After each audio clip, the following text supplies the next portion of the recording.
even a style of architecture. It's a way of being in the world that translates itself into architecture, or life, or literature, or your room, or anything. Gothic is sort of the living expression of human being in the world.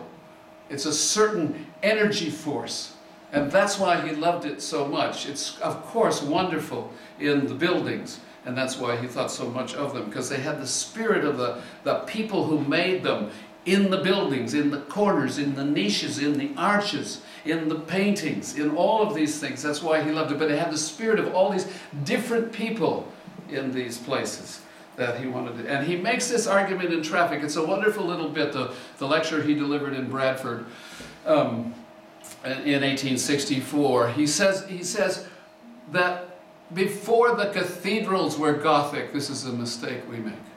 Before the cathedrals were Gothic, the houses were Gothic. And this comes from one of the volumes of the library edition. It's one of the visuals of it. And he's trying to make this point that individual people create their own houses, their own places, according to their own spirits and their own needs and what they like. And if you look at this one right here, this little bit right here, that's wood, somebody has taken the time to carve it just for their own enjoyment.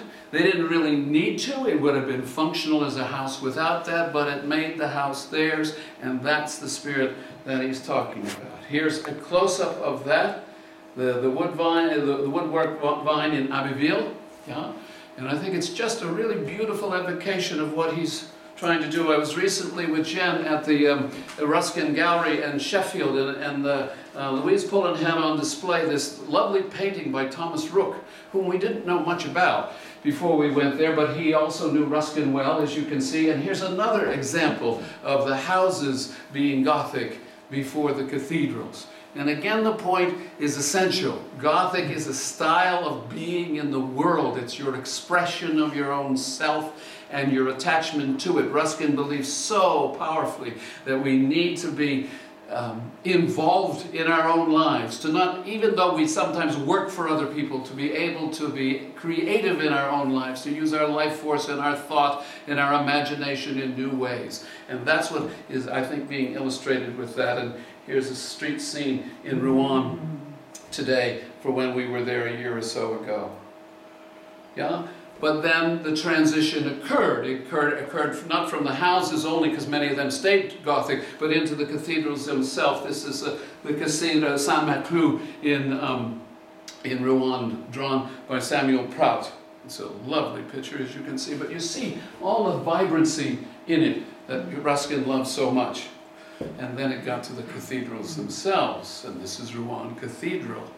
And today, and much of it has been redone because it was damaged in the war and things like that. But the human spirit, the unnecessary necessariness that you see in this wonderful building takes your breath away. It's the spirit of the thing that makes it live and dance and makes you want to say, my goodness, those people were something, weren't they? To think through it like that. Nothing dull for them. Yeah? So this is another, just to give you a number of pictures of the greatness of these cathedrals once the Gothic spirit was manifested in them. This is the front facade. Yeah? And you can't help but be amazed. And, you know, the kids these days use this word awesome. This is awesome. This is truly what we mean by awesome. You stand in front of the cathedral and then you walk around from side to side, as our group did, and you see all these little niches. And he makes the argument in his first lecture in Edinburgh in 1854. He takes one little corner of one of the cathedrals, I think it's Lyon Cathedral, and he shows you that all the tremendous workmanship that went into making this cathedral alive, and this is just one tiny corner. Now the whole thing. And you magnify it all this time and you get one of the great edifices of human life. It's just fabulous. You know, you move 5 feet one way or the other and it doesn't change entirely, but you have a new delight in the building. And you think about our modern architecture, you know, and how dull so much of it is because we haven't given it the spirit. There's enormous power in this to capture our imagination. This is a wonder. This is only one of the great cathedrals of Northern Europe. Yeah. And this is over one of the doors. All the spirit that goes into that. And this is an example of what I was telling you about a moment ago, of a small area of the church that has been carved individually. All of these different little corners, all of these are all different from one another. They're telling the story of the Bible. That's Adam and Eve in the upper right-hand corner. But it's carved by that workman. And inside, in the choir stalls, the same story will be told again, carved by a different worker. And then outside in another corner in a chapel it will be told a third time by another worker. And then it'll be painted by somebody on the walls. And you have all of these different expressions that make the church alive. And this is sunset at Rouen Cathedral. And all of these saints, yes? All of them, a couple of them have lost their heads, but we would understand why that might be these days. But anyway, all of these saints, different human beings, people in the family. That's Aunt Mary here, yes? And that's Uncle Frank over there. And you had a delight in carving them. The people you didn't like, you carved into the building too. That's the guy who cheated me. And you gave him that feeling. So that's the spirit of Gothic. That's wonderful.